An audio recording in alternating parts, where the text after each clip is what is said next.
Se você entrar no quarto de muita criança hoje em dia, é bem possível que você encontre o boneco vagabundo do Huggy Wuggy jogado na cama, ou um Fred rabiscado no caderno da escola. Se você pegar o celular dela, talvez tenha várias épicas de FNAF baixada. Pop Playtime, FNAF, Band. Esses jogos saíram do nicho de terror indie e viraram parte do imaginário infantil. Não só como um jogo, mas também como personagem, meme e até mesmo tema de festa de aniversário.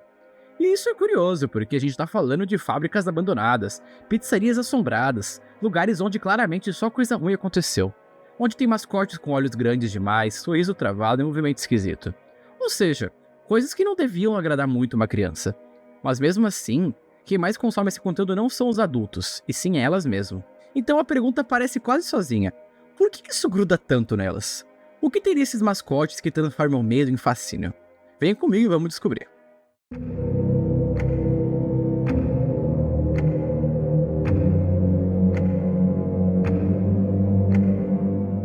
Se a gente começa por Pop Playtime ou FNAF, a coisa que chama atenção não é o terror em si, é o visual.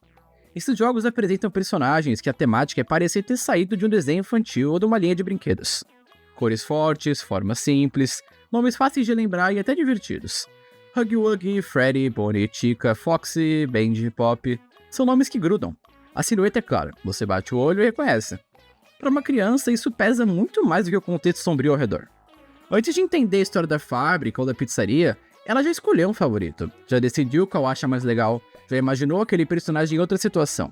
O vínculo acaba começando pelo design, não só pelo medo. Mario, Sonic, Kirby... Sabe por que esses personagens viraram ícones culturais gigantes? Porque se você der um lápis para uma criança e pedir para ela desenhar, ela vai saber. Pode até sair torto, pode sair simples, feio, mas a silhueta vai ser reconhecível. Você vai olhar e vai saber quem é. Com esses mascotes de terror acontece uma coisa muito parecida. Eles também são muito fáceis de reproduzir. Dá pra desenhar no caderno, versão no Roblox, criar skin em qualquer jogo, dá até pra vender brinquedo na 25 de março. Isso transforma o personagem numa coisa manipulável, adaptável, quase que um brinquedo mesmo, né? E aqui tá o ponto central. A criança não consome mascote horror apenas como terror. Ela consome como um universo de personagem. Quando você constrói um universo com figuras marcantes, visualmente fortes e simples o suficiente para serem apropriadas pelo público, metade do trabalho tá feito. O que acaba entrando primeiro é a figura, e não o elemento assustador. E mesmo quando o jogo já começa em clima pesado, como o FNAF, o que acaba prendendo também não é o terror, é a dinâmica. Você tá numa sala, olhando câmera, fechando porta, cuidando da energia. O animatrônico não surge de uma forma totalmente aleatória. Ele tem um padrão, ele tem pontos específicos. Ele aparece em certas câmeras antes de chegar em você. Tem um comportamento que pode ser observado. Aí se você erra, você morre. Entende o que fez de errado e tenta de novo. E a cada noite você aprende mais. Aquilo que parecia imprevisível começa a ter sentido. O que antes era só uma ameaça acaba virando algo que pode ser previsto e aprendido. E muitos jogos de terror famosos do Roblox, que também são muito semelhantes à forma do mascote horror, isso fica ainda mais claro, porque eles são quase um laboratório de padrão. O monstro reage a um som, ele corre quando você corre, ele só aparece depois de um sinal específico. Você acaba testando, errando e volta a saber um pouquinho mais. E descobrir isso é satisfatório, porque a criança gosta de perceber a regra. Ela gosta de sacar o mecanismo por trás das coisas.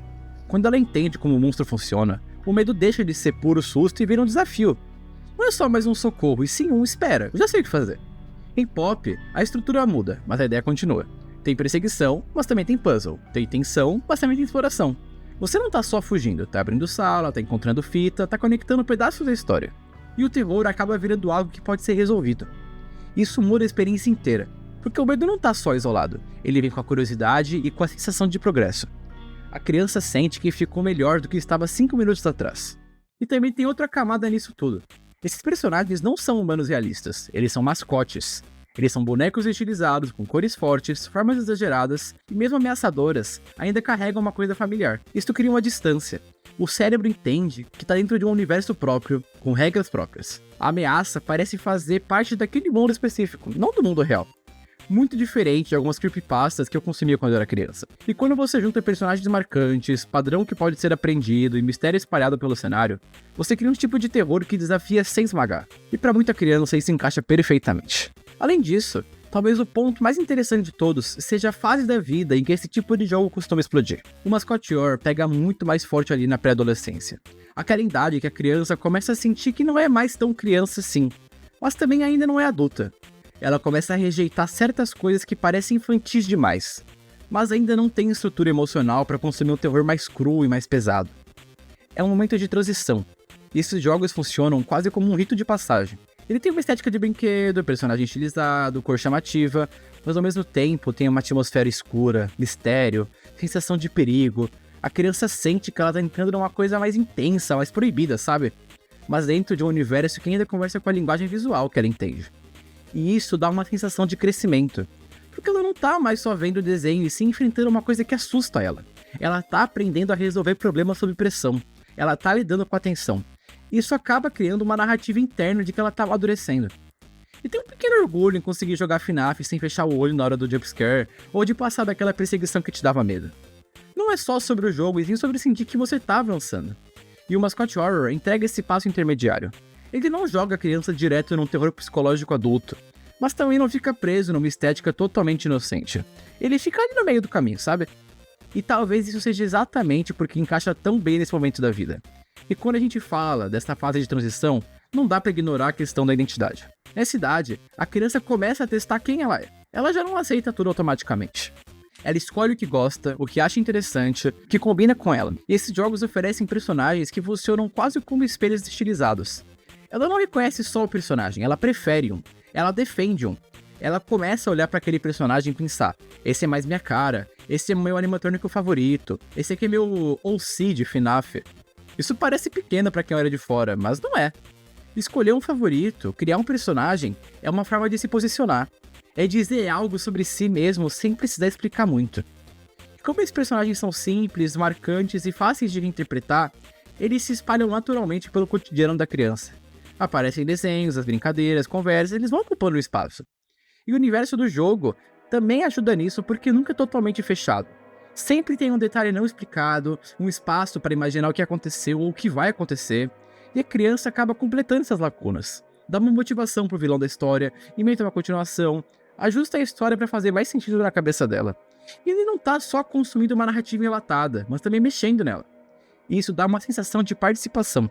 E nessa fase da vida, participar de algo maior, compartilhar referência, é muito importante. Não é apenas entretenimento, e sim uma construção de gosto, de identidade e de pertencimento. O Mascot Horror acaba oferecendo um pacote completo para isso. Um personagem forte, mistério que pode ser explorado e uma intensidade suficiente para parecer mais crescido, mas ainda dentro de um território que dá para manejar. E quando você olha por esse lado, o fascínio deixa de parecer só estranho. Ele começa a fazer sentido no momento que a criança está vivendo. Então, talvez a pergunta nunca tenha sido por que a criança gosta dessa coisa assustadora. Talvez a pergunta certa seja: que tipo de medo cabe nessa fase da vida? O Mascot Horror entrega um medo que pode ser estudado, dominado, comentado e compartilhado. Ele parece mais intenso do que um desenho animado, mas não invade a realidade de forma crua. Ele te permite escolher, testar a coragem, participar. E talvez seja exatamente por isso que tantos adultos estranhem e tantas crianças se envolvam. Não é só sobre o susto, é sobre experimentar o crescimento dentro de um universo que ainda tem cara de infância.